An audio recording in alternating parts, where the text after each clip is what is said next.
Ezequiel capítulo 1, vamos a empezar desde el versículo 1 y vamos a ir viendo algunos detalles de varios de los versículos que tenemos aquí. Adelante, hermano. En el día quinto del mes cuarto del año 30, mientras me encontraba entre los deportados a orillas del río Quebar, los cielos se abrieron y recibí visiones de Dios. Habían pasado 5 años y 5 meses desde que el rey Joaquín fue deportado. Bueno, entonces, de acuerdo con algunos estudiosos de la Biblia, como Ray, Asensio y otro hermano llamado Fember, el año 30 se refiere a la edad de Ezequiel. Ezequiel tenía aproximadamente 30 años cuando vio esta visión, cuando Dios le permitió ver su gloria. ¿En qué circunstancias estaba? Estaba al quinto año después de haber sido deportados. ¿Deportados de dónde? De Israel. Tenemos que recordar que cuando vinieron los caldeos, sacaron al pueblo de Israel de su tierra, los deportaron, a muchos los mataron. Mucho del pueblo de Israel fue muerto, otra parte, gran parte, fue sacada de su pueblo, sacada de Israel. ¿Para qué? Para ser esclavos en otros lugares. ¿Qué es lo que hacían los caldeos o babilonios? A lo mejor ustedes han escuchado este refrán popular que dice: divide y vencerás, ¿verdad? ¿Les suena? Ok. ¿Cuál es la idea de los babilonios? Si los babilonios mantenían al pueblo de Israel junto, era más fácil que ellos volvieran a cobrar fuerza como en otras ocasiones lo habían hecho. Por eso los deportan a diferentes lugares, los mandan a diferentes lugares a servir, no solo a un lugar. Tenemos que entender que el reino de Babilonia, no la capital, sino el reino, ya era grande, como otros reinos en tiempos atrás y posteriores. Por ejemplo, cuando hablamos de el reinado de Roma, bueno, Roma no era específicamente Italia. Ustedes saben que el imperio romano se extendió ampliamente. Esto mismo pasó con Babilonia. Entonces, el pueblo de Israel fue mandado a diferentes lugares, uno de los lugares a los cuales fueron enviados es precisamente a orillas de un río llamado Quebar. Bueno, para los babilonios este río se llama el Gran Canal. Este Gran Canal está al sureste del río Éufrates. Ahí está el río Quebar. Los demás israelitas, un remanente, unos poquitos estaban ¿dónde? En Israel. Entonces nosotros vemos, al meditar un poquito en esto, que el Señor no ha dejado a su pueblo sin lámpara, que el Señor no ha dejado a su pueblo sin luz, sin su palabra. A través del tiempo, siempre nuestro Dios ha procurado tener a alguien dispuesto, capacitado, entrenado, listo, valiente y esforzado para hablar de Él y para hablar de su palabra. Fuera de Israel estaba Ezequiel y en Israel Jeremías. Entonces Dios hablaba de sí a través de Jeremías y a través de Ezequiel. El profeta Ezequiel estaba compartiendo con el resto del pueblo el cautiverio, estaba compartiendo con el resto del pueblo las calamidades, la esclavitud, la consecuencia del pecado. Es bien importante saber, entender que en el momento en el que nosotros estamos compartiendo calamidades, dificultades con otros, es un muy buen momento para compartir de Dios, para hablar de Dios y de la palabra de Dios. Independientemente de que tú seas o no culpable de que esté sucediendo alguna situación en particular en el lugar en el que tú estás. Y posiblemente tú, al igual que Ezequiel, no eres culpable de esa situación, pero estás sufriendo esa situación. Si tú conoces de la palabra de Dios y estás rodeado con gente, y bueno, la verdad es que es así, estamos rodeados de personas que sufren por muchas cosas.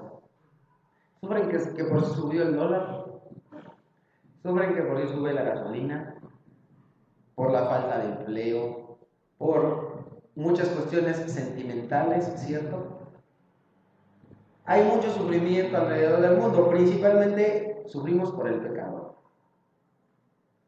Pero esta oportunidad, más bien, estas situaciones son oportunidades para hablar de Dios. No es el tiempo de que un siervo de Dios se ponga a llorar igual que los demás. En el momento que hay dificultades, ¿qué es lo que tú tienes que hacer? Pues no ponerte a llorar, sino mostrar el poder de Dios en tu vida.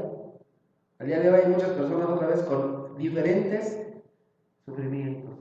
Pero si tú verdaderamente has entendido y has conocido a Dios, y escuchas de Dios, y escuchas hablar de Dios, lo que tienes que hacer es hablar de Dios a los afligidos. Entonces, vamos a ver de los versículos 3 en adelante cómo Ezequiel puede tener esta manifestación gloriosa de Dios. Y para que esto sea posible, el cielo se abre para dejar ver el esplendor de Dios. Versículo 3 en adelante. En este tiempo, mientras Ezequiel, hijo de Buzi, estaba a orillas del río Quebar, en la tierra de los caldeos, el Señor le dirigió la palabra, y su mano se posó sobre él. Qué cosa tan tremenda y tan hermosa. Número 1, escuchar la palabra de Dios, directamente de Dios, de la persona de Dios. Eso es algo hermoso, hermoso, tremendo, tremendo. Y además de eso, sentir la mano de Dios. Cuando estaba pensando en esto, sentí hasta como estremecimiento, una cosa así hermosa de pensar solamente, Señor, tu mano puesta sobre mí. Nosotros que hemos estudiado las Escrituras, los Evangelios, vemos cada vez que nuestro Señor Jesús tocaba a alguien, cosas hermosas, maravillosas pasaban. Tener la mano de Dios encima, una cosa tremenda, sanidad, gozo, perdón de pecados, libertad. ¿Te has puesto a pensar? Dice Juan, si se escribieran todos los milagros que ha hecho Jesús en su travesía por esa tierra, los libros que en este momento están escritos no serían suficientes para escribir todas las cosas. Entonces, a cada persona que Jesús tocaba,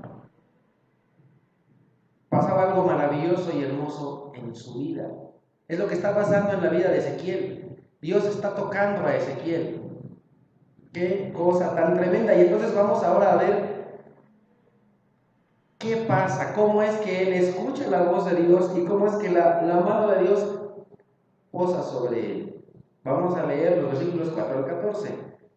De pronto me fijé y vi que del norte venía un viento huracanado y una nube inmensa rodeada de un fuego fulgurante y de un gran resplandor. En medio del fuego se veía algo semejante a un metal refulgente. También en medio del fuego vi algo parecido a 4 seres vivientes, cada uno de los cuales tenía 4 caras, 4 alas. Sus piernas eran rectas, sus pies parecían pezuñas de pernil y brillaban como el bronce de un niño. En sus 4 costados, debajo de las alas, tenía manos humanas. Estos 4 seres tenían caras y alas, y las alas se tocaban entre sí. Cuando avanzaban no se volvían, sino que cada uno caminaba de frente. Sus rostros tenían el siguiente aspecto. De frente, los 4 tenían rostro humano. A la derecha tenían cara de león, a la izquierda de toro, y por detrás de águila. Tales eran sus caras, sus alas se desplegaban hacia arriba, con 2 alas se tocaban entre sí, mientras que con las otras 2 alas se cubrían el cuerpo. Los 4 seres avanzaban de frente, iban a donde el espíritu los impulsaba, y no se volvían a adelantar. Estos seres vivientes parecían carbones encendidos o antorchas, que se movían de un lado a otro. El fuego resplandecía, y de él se desprendían relámpagos. Los seres vivientes se desplazaban de un lado a otro con la rapidez de un rayo. Vamos ahora a ver algunos detalles de estos versículos que nuestro hermano nos acaba de leer, empezando en el versículo 4, no todo, sino la primera parte. De pronto me fijé y vi que del norte venía un viento huracanado. Del norte venía un viento huracanado. Al norte de Israel, del territorio de Israel, habitaban los caldeos. El Señor tomó a los caldeos para hacer justicia, para oprimir a su pueblo. ¿Por qué el Señor iba a oprimir a su pueblo? Lo hemos estado estudiando a través del profeta Isaías. Nos compartía nuestro hermano cuando nos predicó respecto del llamado de Isaías en el capítulo 6.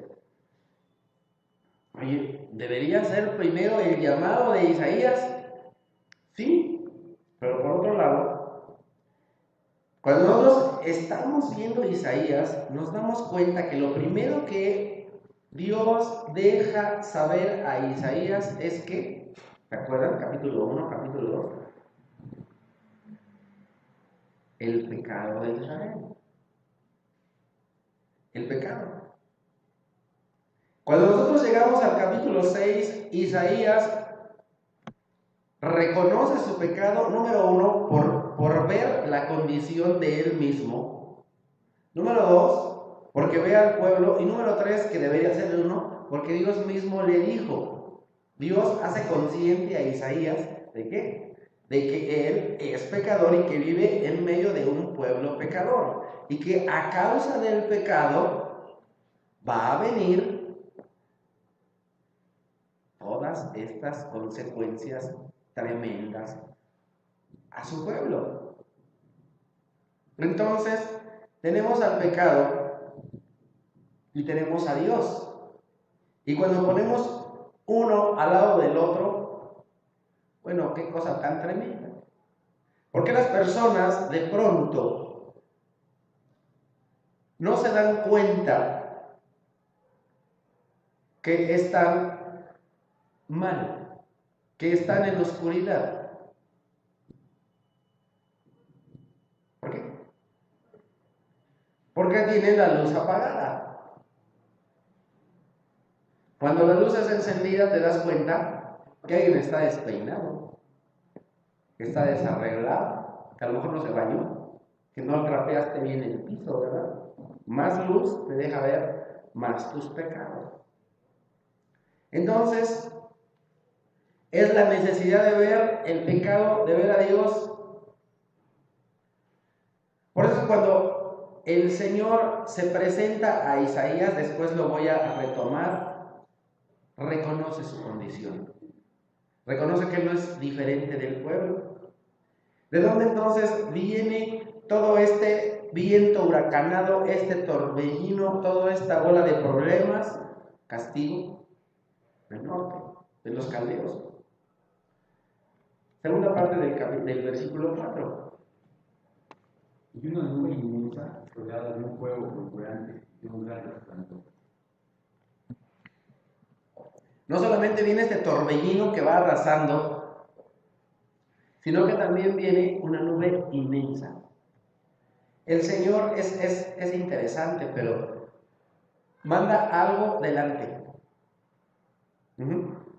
Cuando nosotros leemos el Salmo 50 también habla de eso. Viene algo delante de él. Antes de venir Jesús, viene Juan.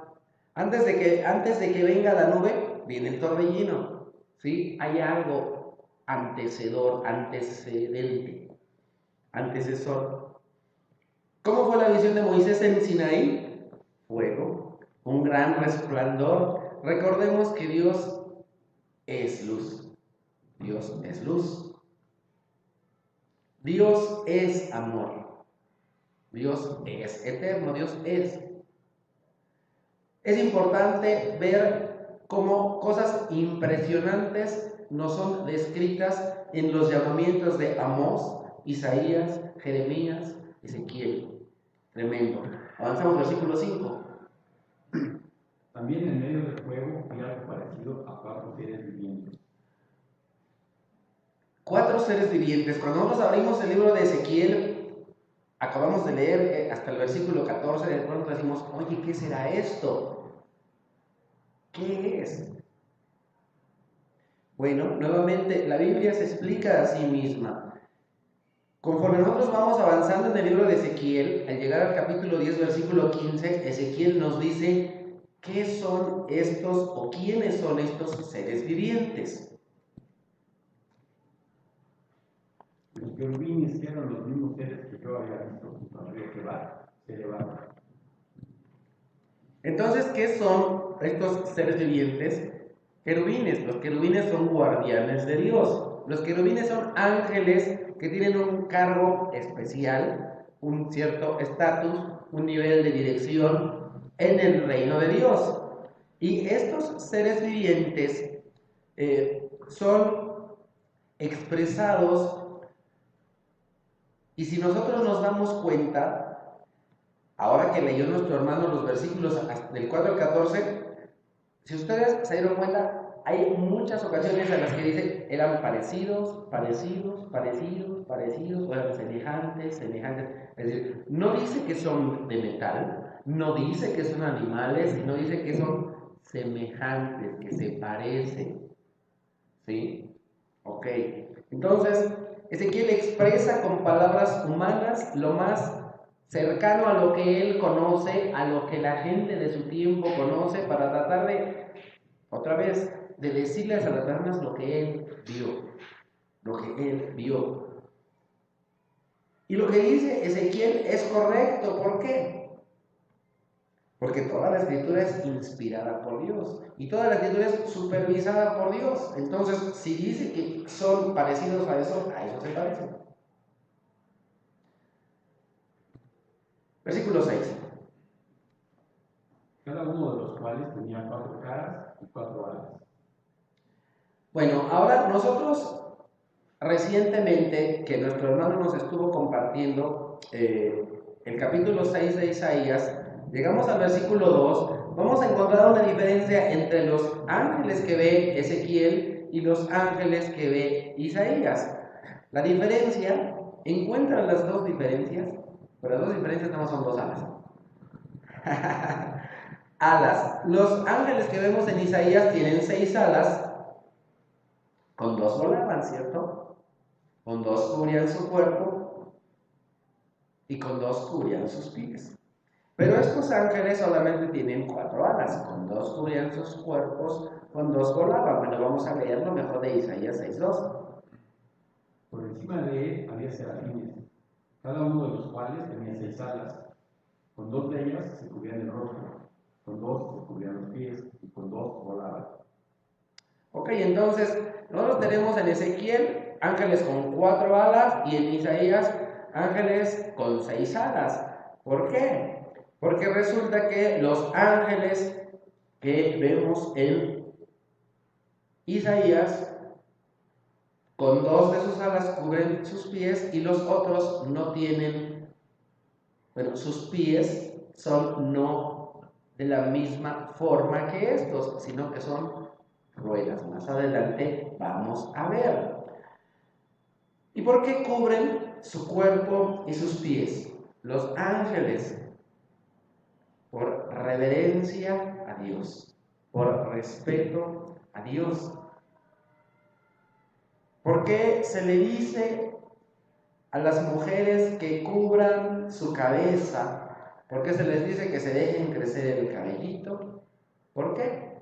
Por reverencia a Dios, para mostrar que son mujeres obedientes a Dios, que no hacen lo que se les pega la gana, que son mujeres bajo autoridad, la autoridad de Dios. Cabellito más largo, más obediencia, más reverencia, más respeto. Cabellito más corto es hago lo que se me pega la gana. Tremendo, ¿no? Esto que el Señor habla respecto de las mujeres, o que encontramos en Levítico respecto de los nazareos, es la misma idea que encontramos respecto de los ángeles.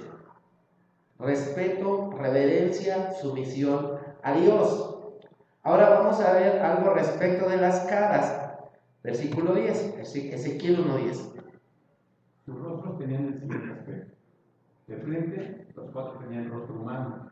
A la derecha tenían cara de león. A la izquierda, de toro. Y por detrás, de águila.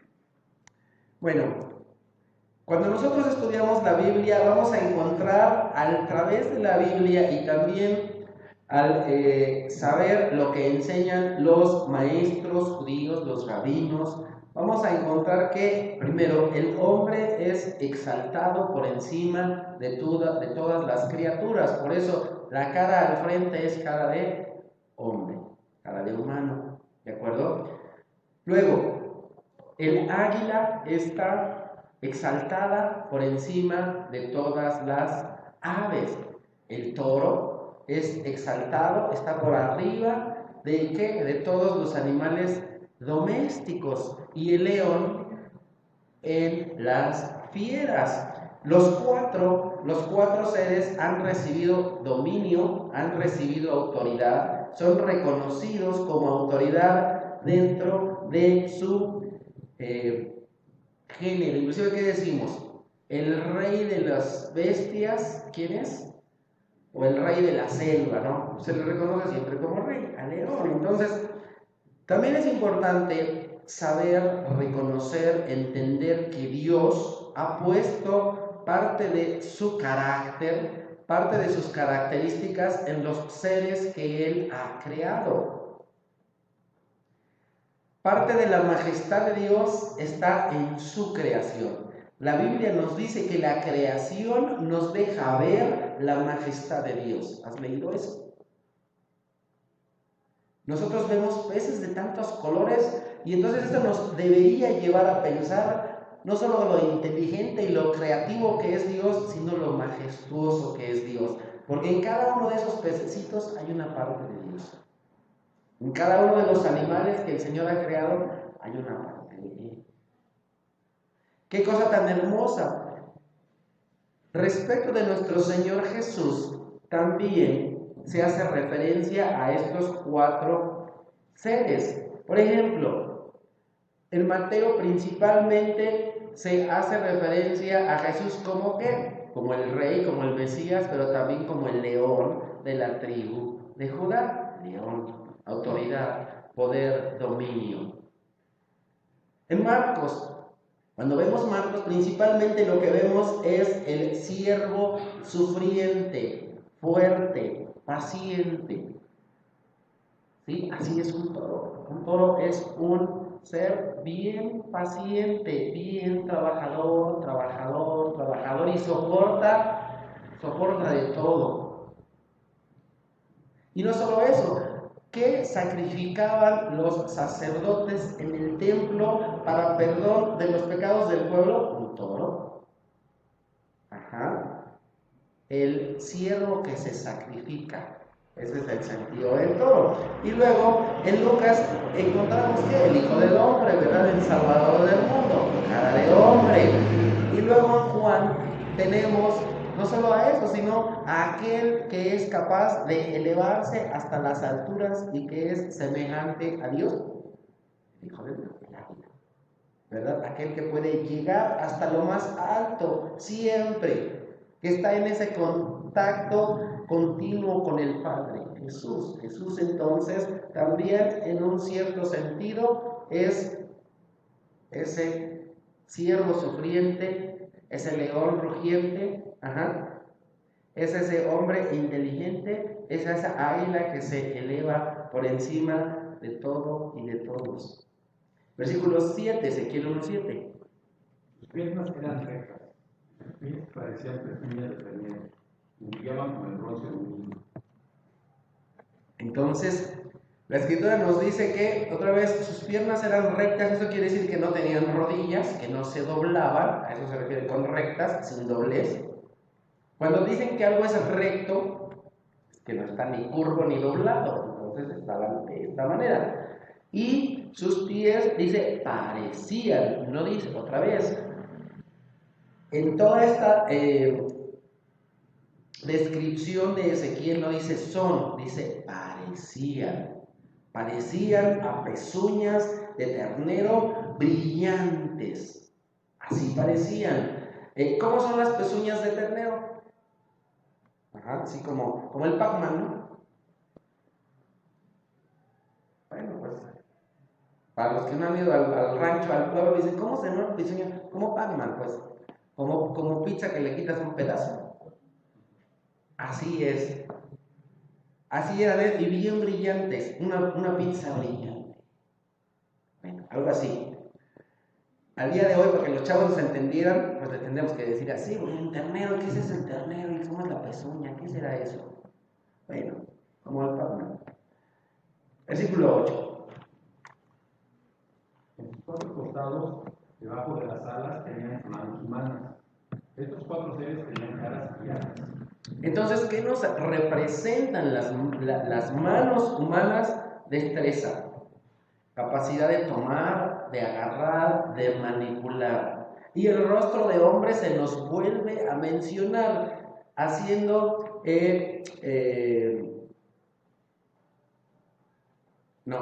los rostros, ¿verdad? En sus 4 costados, debajo de sus alas tenían, no en el costado, sino en cada costado tenían una cara y manos humanas. Nuevamente, los rostros, ¿qué rostros? Vamos a recordar: rostro de hombre, inteligencia; rostro de león, majestad y poder; rostro de toro, servicio, paciente; rostro de águila, capacidad de ver a distancia, rapidez de juicio, discernimiento a distancia. Ahí están esos 4 rostros. Ezequiel 1:9. Avanzaban, no se volvían, sino que cada uno caminaba de frente.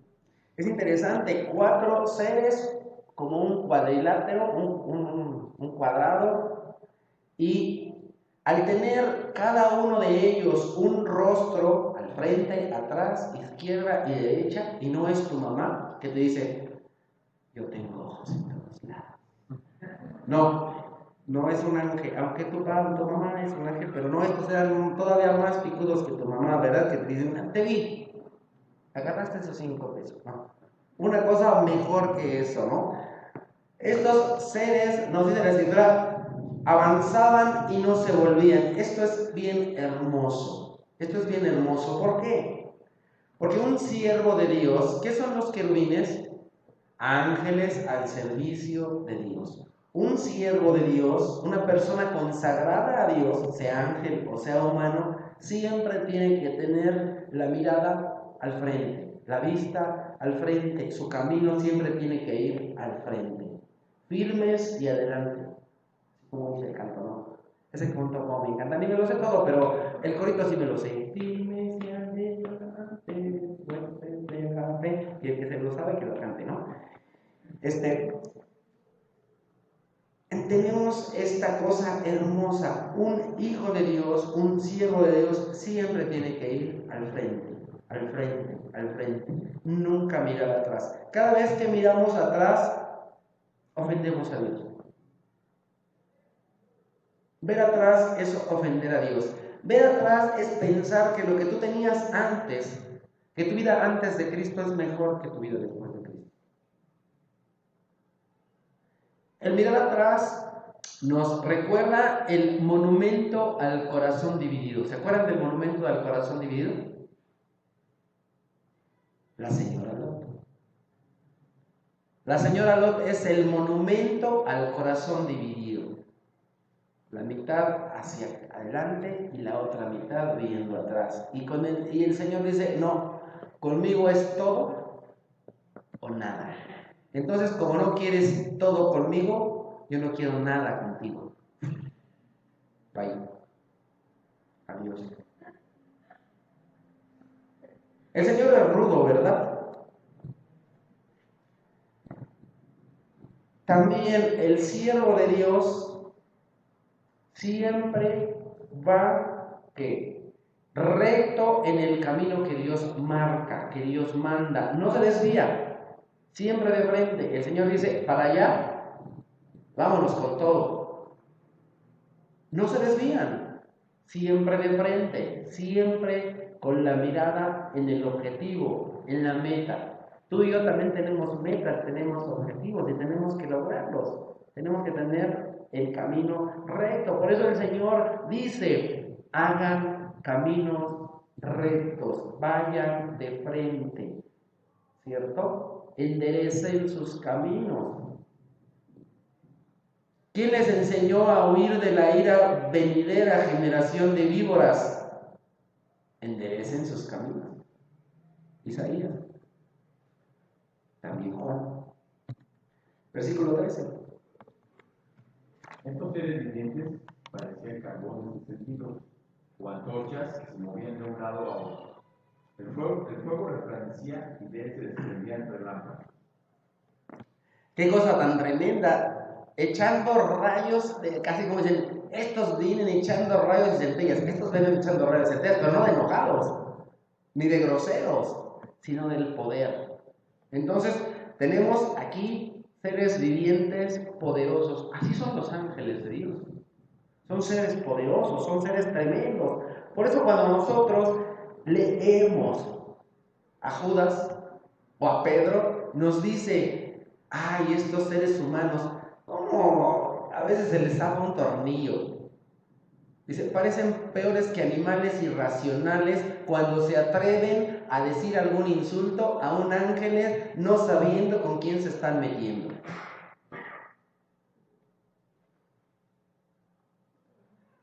Se ha vuelto muy de moda, ¿no? Y encontramos en muchos lugares en los que dice, de pronto se para un hombre, en el nombre del Señor Jesús, yo te digo, y yo te mando, y... Híjole, cuidado, es la modita, ¿no?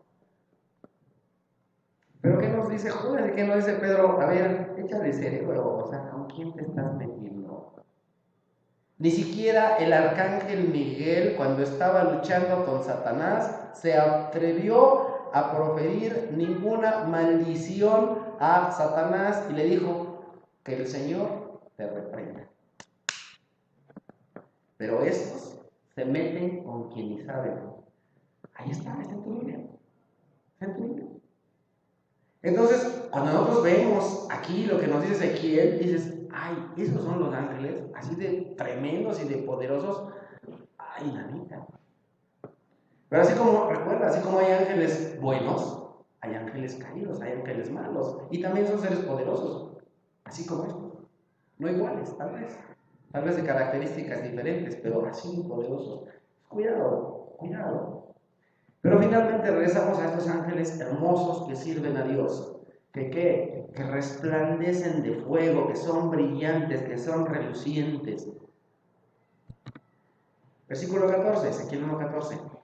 Los seres vivientes se desplazaban de un lado a otro con la rapidez de un rayo. Estos seres vivientes, estos querubines, se pueden desplazar rápidamente. ¿Por qué se tienen que desplazar? Porque no pueden estar en todos lados. No, los ángeles no pueden estar en todos lados al mismo tiempo. Otra vez, si el diablo te está molestando a ti, no puede estar molestando a tu tía Petra al mismo tiempo. Ay, mi hermana, es que fíjese que yo iba en el metro, en la línea 1, y quería compartirte de matemáticas. Pero es que el enemigo, ay, sí, hermana, fíjese que yo también, iba yo aquí a Chaco, y es que no, porque no puede estar en todos lados. El único que puede hacer eso es Dios. Los otros se tienen que mover. ¿Que se mueven muy rápido como un rayo? Sí, pero no pueden estar en más de un lugar al mismo tiempo. El único que puede hacer eso es Dios. Vamos a ver los versículos 15 al 21. Miré a los seres vivientes de cuatro caras y vi que en el suelo, junto a cada uno de ellos, había una rueda. Las cuatro ruedas tenían el mismo aspecto, es decir, brillaban como el espacio y tenían la misma forma. Su estructura era tal que cada rueda parecía estar encajada dentro de la otra. Las ruedas podían avanzar en las cuatro direcciones sin tener que volverse. Las cuatro ruedas tenían grandes aros y estaban llenas de ojos por todas partes. Cuando los seres vivientes avanzaban, las ruedas a su lado hacían lo mismo, y cuando se levantaban del suelo, también se levantaban las ruedas. Los seres iban a donde el espíritu los impulsaba, y las ruedas se elevaban juntamente con ellos, porque el espíritu de los seres vivientes estaba en las ruedas. Cuando los seres se movían, las ruedas también se movían. Cuando se detenían, las ruedas también se detenían. Cuando se elevaban al suelo, las ruedas también se elevaban. Las ruedas hacían lo mismo que ellos, porque el espíritu de los seres vivientes estaba en las ruedas. Qué hermoso. Y esto me recuerda cuando nuestro Dios dice al pueblo de Israel: escucha, Israel, el Señor tu Dios uno es, o único es. Amarás por tanto al Señor con toda tu mente, con toda tu alma, con todas tus fuerzas, con todo lo que haces. El amor a Dios tiene que ser en lo que pensamos, en lo que sentimos, en lo que hacemos. Debe haber integridad. Y nosotros encontramos en estos seres integridad. Son seres que el espíritu está no solamente en lo que ellos hacen, sino en hacia dónde se mueven, ¿sí? Su alma, su espíritu está también en a dónde van, a dónde van. Y son llevados no a donde ellos quieren, sino a donde el espíritu les dice que vayan. El Señor Jesús, cuando viene cuando viene un hombre, líder de la sinagoga llamado Nicodemo, Juan capítulo 3, viene y le dice: Señor, sabemos que tú eres enviado de Dios, porque nadie hace las cosas que tú haces. Y le dice: pues te digo que para que tú puedas ir al cielo te es necesario nacer de nuevo. Y entonces él dice: pero ¿cómo puedo hacer esto si ya estoy viejo? Te digo verdaderamente que el que no es nacido de agua y del Espíritu Santo no podrá entrar en el reino de los cielos. Y un poquito más adelante dentro de esta plática le dice: porque aquellos que son nacidos del Espíritu no saben ni a dónde, ni de dónde vienen de pronto, ni a dónde van. ¿Por qué? ¿Cuál es la idea y cuál es el sentido de Jesús de decir esto? Que ellos no deciden por sí mismos, que no hacen su propia voluntad, sino la voluntad de Dios. Que de pronto te encuentras hablando con una persona de Dios y a lo mejor no es algo que tú tenías planeado hacer, a lo mejor ni querías hacer, pero de pronto ya estás haciendo algo.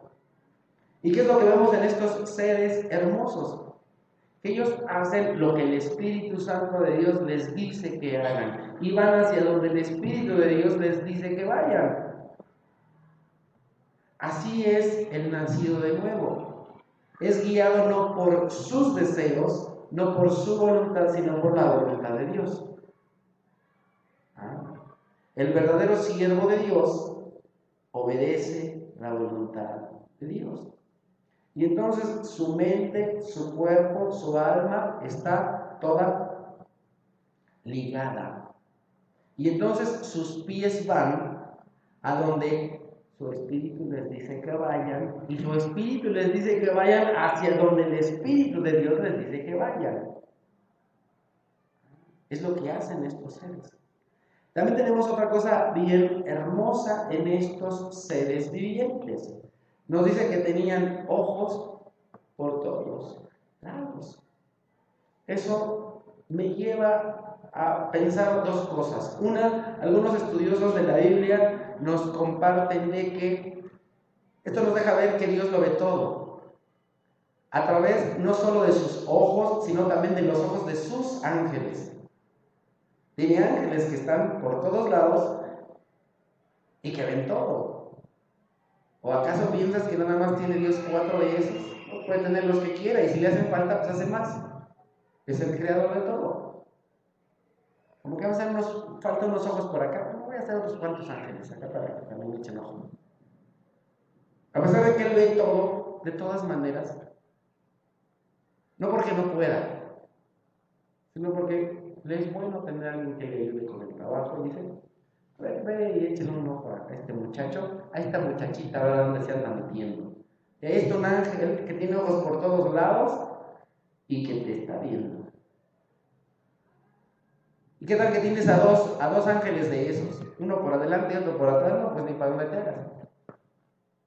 Qué cosa tan tremenda. Entonces esto nos lleva a pensar que Dios ve todo, que Dios conoce todo. Pero también llevándonos ahora a los siervos, el siervo de Dios debe tener cuidado de qué, de lo que hace, de hacia dónde dirige sus pasos.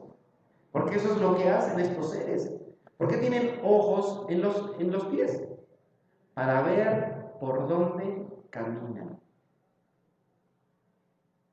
Tú y yo, a ti y a mí nos hacen falta, dicen, ay, no, yo sí tengo ojos en los pies. No, no me entienda eso. Eso se llaman ojos de pescado. No, tú y yo también debemos vigilar por dónde caminamos, por dónde vamos, qué es lo que hacemos, con quién nos relacionamos y de qué manera nos relacionamos. Tenemos que ir avanzando siempre en eso, siempre, siempre. ¿Y cómo vamos a hacer eso? Lámpara es a mis pies tu palabra y lumbrera a mi camino. El Señor te pone para que tus pies vayan rectos su palabra, su palabra. Ahora vamos a los versículos 22 al 25. Por las cabezas de los seres vivientes había una especie de bóveda, muy hermosa y reluciente como el cristal. Debajo de la bóveda, las alas de sus seres se extendían y se tocaban entre sí, y cada uno de ellos tenía otras dos alas con las que se cubría el cuerpo. Cuando los seres avanzaban, yo podía oír el ruido de sus alas. Era como el estruendo de muchas aguas, como la voz del Todopoderoso, como el tumultuoso ruido de un campamento militar. Cuando se detenían, desplegaban sus alas. Luego, mientras estaban parados con sus alas replegadas, se produjo un estruendo por encima de la bóveda que estaba sobre sus cabezas. Está bien hermoso. La bóveda celeste, el cielo. Entonces están los ángeles y arriba de ellos un cielo como cristal, reluciente, un firmamento reluciente, transparente como cristal, una cosa hermosa. Y arriba de ellos hay un estruendo. Es algo interesante porque nosotros en Ezequiel vemos que están los ángeles y arriba está el trono, pero en Isaías, en Ezequiel están los ángeles y arriba está el trono, pero en Isaías está el trono y arriba están los ángeles. Entonces el Señor tiene guaruras por todos lados, aunque no los necesita, pero ahí los tiene para demostrar su poder, su autoridad. Qué cosa tan hermosa. Versículos 26 al 28 de Ezequiel 1. Por encima de esa bóveda había algo semejante a un trono de zafiro, y sobre lo que parecía un trono había una figura de aspecto humano. Hasta ahí nada más. Entonces, bueno, nuevamente vemos semejante, y lo que está viendo Ezequiel es muy parecido a lo que vio Juan en Apocalipsis capítulo 1, versículos 12 al 16. Me volví para ver de quién era la voz que me hablaba, y al volverme vi 7 candelabros de oro. En medio de los candelabros estaba alguien semejante al Hijo del Hombre, vestido con una túnica que le llegaba hasta los pies, y ceñido con una banda de oro a la altura del pecho. Su cabellera lucía blanca como la lana, como la nieve, y sus ojos resplandecían como llamas de fuego. Sus pies parecían bronce al rojo vivo en un horno, y su voz era tan fuerte como el estruendo de una catarata. En su mano derecha tenían 7 estrellas y de su boca salía una aguda espada de 2 filos. Su rostro era como el sol cuando brilla en todo su esplendor.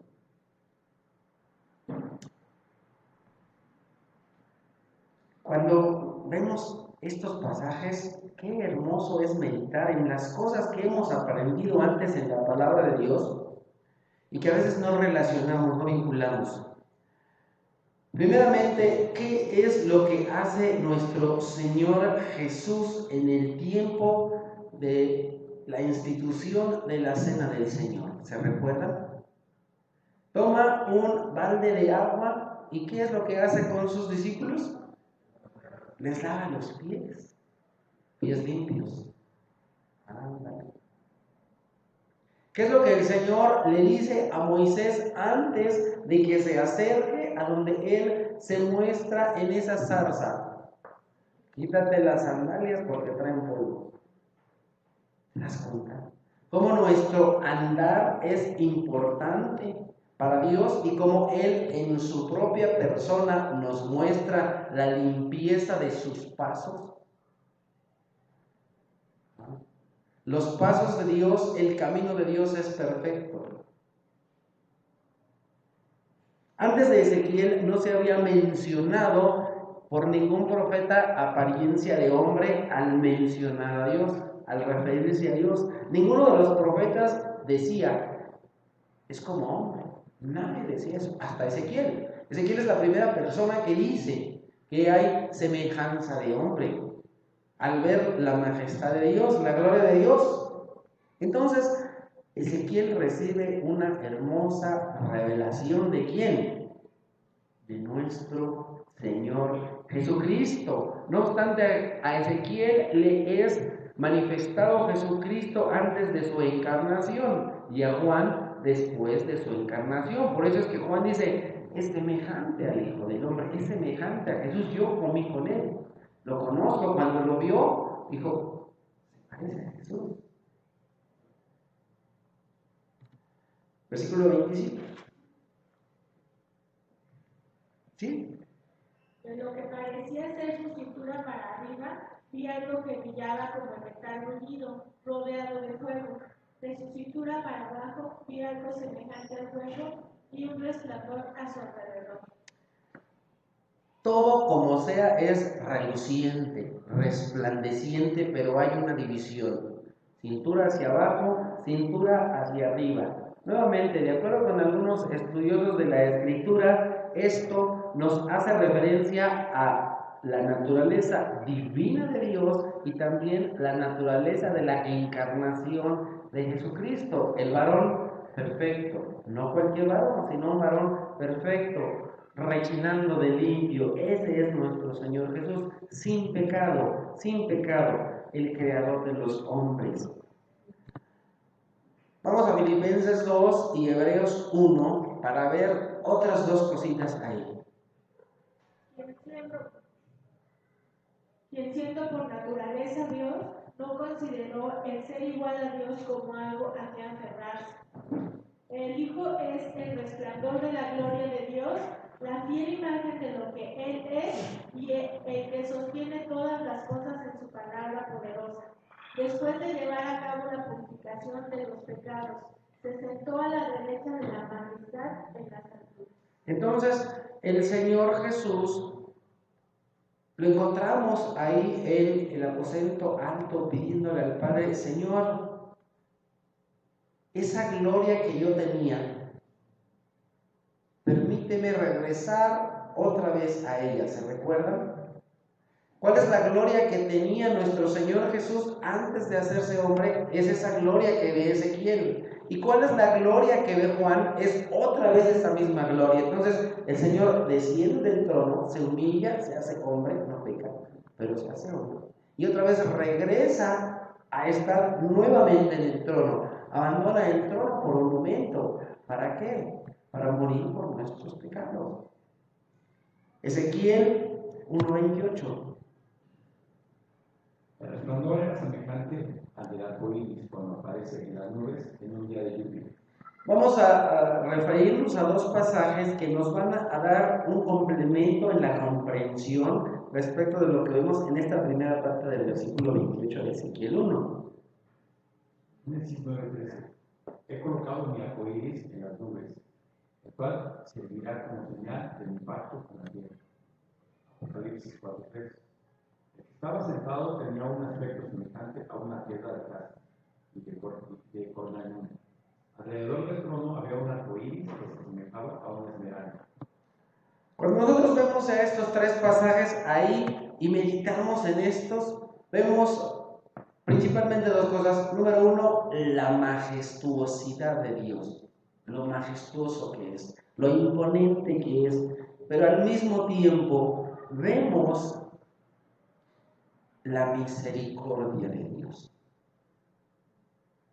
En Génesis 9, ¿qué es lo que dice? 9:13.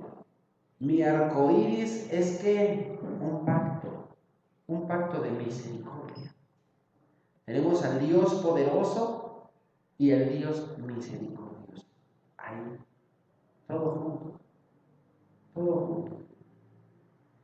Qué hermoso ver estas cuatro caras, no solo de estos ángeles, sino ahora pensar que también estas cuatro caras las tiene nuestro Señor Jesús. Que también estas cuatro caras las tiene nuestro Dios. ¿Cierto? Nuestro Señor Jesús es ese siervo, fiel, paciente, que soporta, que ve todo, que está por encima de todo, que es león rugiente. El Señor es todo. El Señor es tremendamente poderoso y hermoso. Continuemos en la segunda parte del versículo 28. Tal era el aspecto de la gloria del Señor ante esa visión. Ahí rostro en tierra y oí que una voz me hablaba. Ya Ezequiel en el versículo 3 nos comentaba que escuchó la voz de Dios y sintió la mano del Señor, y los versículos desde el 4 hasta el 27 nos vienen describiendo qué es lo que vio y cómo es que sintió la mano, ¿verdad? Y como nosotros podemos ver, la reacción de Ezequiel es la misma que tiene Juan y que nosotros leemos en Apocalipsis 1:17.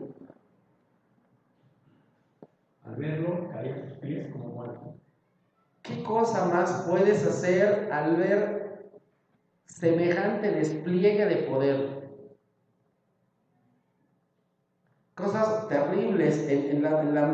Al mediodía platicaba con mi suegra y decía, ay, yo leía a Ezequiel y dije, no, me espanté y cerré, no, yo no voy a leer eso. Pero pasó el tiempo y dije, no, pero pues, ella me comenta, pero pues es la palabra de Dios, ¿cómo no lo voy a leer? Ya se animó. Y finalmente lo que nosotros vemos aquí, en cierta manera de eso se trata, de tener temor a Dios, de tener reverencia a Dios, de ver lo tremendo y lo poderoso que es Dios y sus ángeles, de caer delante de Dios al ver su poder. Tal vez tú no habías pensado, no habías imaginado que Dios es así y que Dios tiene servidores así de tremendos, así de impactantes. Pero hermoso es ver que Ezequiel, Isaías, Juan no se postran al ver los ángeles, ¿cierto? A pesar de que son tremendos, sino al ver a Dios. ¿Qué es lo único que queda? Pues hay un canto que a veces hemos cantado. ¿Qué más puedo hacer que postrarme? ¿Qué más? Apocalipsis 1:17-18. Al verlo, caí a sus pies como muerto. Pero él, poniendo su mano derecha sobre mí, me dijo, no tengas miedo, yo soy el primero y el último, y el que vive. Estuve muerto, pero ahora vivo por los siglos de los siglos, y tengo las llaves de la muerte y del infierno. Entonces nuestro Señor Jesús se ha revelado a nosotros. Nuestro Dios se ha revelado a nosotros y tenemos que entender que la revelación de Dios es Jesús. Jesús es la revelación de Dios. Es Dios dado a conocer. A pesar de todas estas cosas que son tremendas, que son terribles, que son así como impactantes, esas cosas por supuesto que causan y deben causar temor. Si esto no te causa temor de ver que Dios es así, que tiene seres así, bueno, pues entonces a lo mejor tienes atole o no sé, en la sangre, ¿no? O sea, si esto no te causa un impacto, es que te va a impactar. Los de Marvel son de Amentis, estos sí son de veras.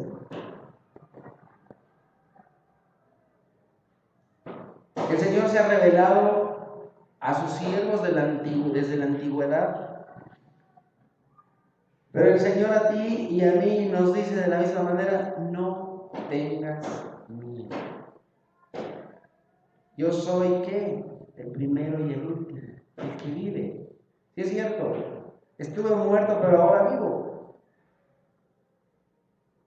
Y como recientemente estábamos cantando, porque Él vive, no temo el mañana, porque Él vive, seguro estoy. Seguro estoy que hay un lugar reservado para mí, porque Él prometió, yo voy a ir a prepararles un lugar para que a donde yo esté, ustedes también estén. Pero ¿qué es lo que hay que hacer para poder estar en ese lugar? Creer.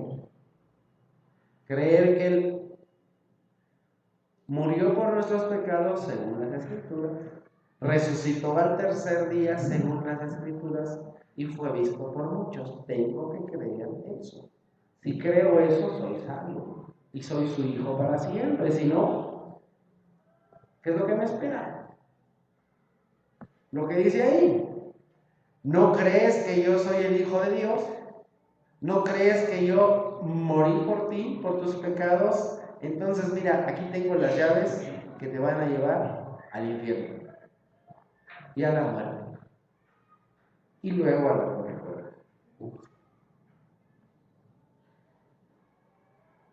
El Señor te da las verdades y recordemos, hay buenas noticias y malas noticias. ¿Cuáles son las buenas noticias?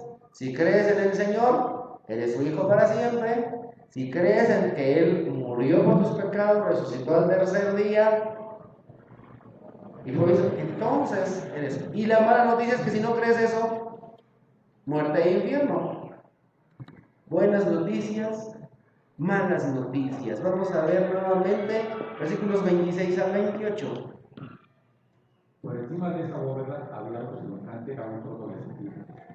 Sobre lo que parecía un trono había una figura de aspecto humano. De lo que parecía ser su figura para arriba, vi algo que brillaba como en mitad de un hilo, rodeado de fuego. De su cintura para abajo vi algo semejante al fuego, y un resplandor a su alrededor. El resplandor era semejante al del arcoíris, cuando aparece en las nubes en un día de lluvia. Tal era el aspecto de la gloria del Señor ante esa visión. Caí rostro en tierra y oí que una voz me hablaba. Entonces, ¿para qué Dios da estas visiones a Ezequiel? ¿Para qué le dio la visión a Isaías? ¿Para qué se la dio a Juan? Por tres razones. Número uno, para que nuestro pensamiento de Dios sea más elevado del que ya tenemos. Número dos, para causar temor, terror. Para que veas, ups, nunca se me había ocurrido que Dios es así de tremendo. Para que te dé terror no solo a ti, sino también a los no creyentes. Oye, eso es cuento de hadas. No, es real. Dios es real. Y número tres, para traer consuelo. Oye, ¿cómo es eso de que para traer consuelo? ¿Qué es lo que vimos en Ezequiel, versículo 3? ¿Y qué es lo que vemos en Juan, Apocalipsis? ¿Qué es lo que dice? Pone su mano y le dice, no tengas miedo. Yo estoy contigo hasta el fin del mundo y al infinito y más allá. Esa frase no la inventó Buzz Lightyear. No. El Señor Jesús está contigo al infinito y más allá. Entonces, ¿qué podemos hacer cuando pensamos en este pasaje nuevamente? Tener una un pensamiento más elevado de Dios, una alabanza más grande a Dios, tener más temor a Dios, tener consuelo en Dios y también hablar más de Dios. Consolar a aquellos que están y que siguen en un mundo de pecado. Decirle, cuidado, cuidado. Conviértete de tu pecado, conviértete de tu maldad, deja de ser rebelde, desobediente, deja de ser rezongón, deja de todas esas cosas. Deja de, endereza tu camino, endereza tu camino. Dios está contigo y estará contigo si crees en Él. Acéptalo como tu único y suficiente Salvador, si no lo has hecho. Si ya lo has hecho, Dios te bendiga, y si no, hazlo pronto, porque Él viene en el momento en el que menos te lo espera, y uno de esos ángeles te va a hacer humano. Vamos a orar. Señor Todopoderoso, bendito y alabado seas, gracias te damos, Padre, porque vemos tanto despliegue de poder, pero también tanto amor. Vemos tu misericordia a través de tus siervos, los profetas. Y te damos gracias, Señor, por las personas que, así como Ezequiel, en medio de la dificultad, en medio de la oposición, fueron fuertes y firmes para hablar de ti. Fueron fuertes y firmes para decirles a las personas que estaban haciendo lo malo. Ayúdanos también, Señor, a ser valientes para que a nuestros hermanos y hermanas que no están haciendo las cosas como tú quieres, enderecen su camino. Ayúdanos a recordar lo poderoso que eres, que tú todo lo ves, todo lo sabes y todo lo puedes. Y que tú quieres que nuestras vidas sean transformadas con el poder de tu Santísimo Espíritu y con la luz de tu palabra. Ayúdanos a ser luz en medio de este mundo tan lleno de tinieblas, Señor. Ayúdanos a no perder el sabor. Ayúdanos, por favor, Señor, a ser la sal y la luz de este mundo. Ten piedad de nosotros, purifícanos, Señor. Purifica nuestros pasos, nuestro andar, nuestro pensamiento, nuestro corazón, para que como estos querubines te sirvamos de una manera como tú te mereces, Señor. Te lo suplicamos en Cristo Jesús. Amén. Pues gracias, hermanos, el Señor Todopoderoso nos bendiga.